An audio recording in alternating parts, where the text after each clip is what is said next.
Five,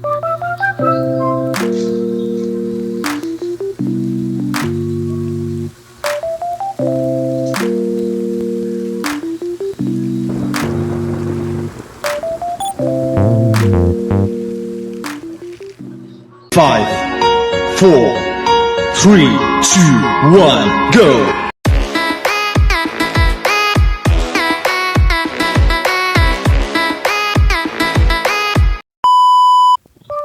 Hello everyone! Good morning!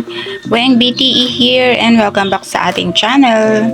Ayan, flex ko lang sa inyo to guys. Short video lang to. Hindi naman short. Tikman natin tong strawberry. Strawberry galing ng Japan. Ayan. Ewan ko kung saan niya binili to. Dumating yung pamangkin ko. Galing ng Japan. Naglamierda sa Japan. Ayan. Ayan o. 799 yen. Ganun ba yun? Tama ba yun? Ayan siya.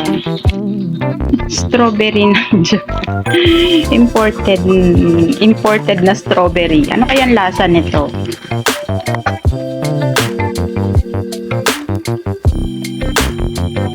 Ayan. Wala naman siyang pinagkaiba sa strawberry ng Pilipinas. Strawberry ng bago. Na-overripe na nga siya eh. Sumakay pa to ng airplane. Sabi ko, tikman natin. Maasim. Maasim siya. Kumakain ako guys. Tapos meron ulit nito. Ayan. Letter chocolates. Chocolate letters. Ayan. Pero hati-hati na kasi to kaya nakaganyan na siya. Or baka binili niya to dun sa per kilo. No? Sa per kilo niya siguro to binili. Alam nyo yun, parang nakarating na ng Japan.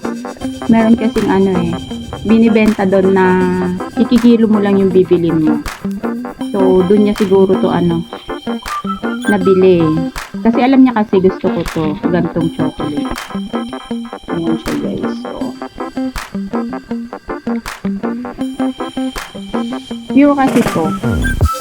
Wala siyang nuts. Masarap. Ulam namin, sarsyado, escabeche, Gigi, galunggong yan. So, yun lang naman. Thank you for watching. Kain tayo. Hindi pa ako tapos kumain. Bye everyone. Thank you so much. Smile in your heart. You brighten my day, showing me my direction. You're coming to me.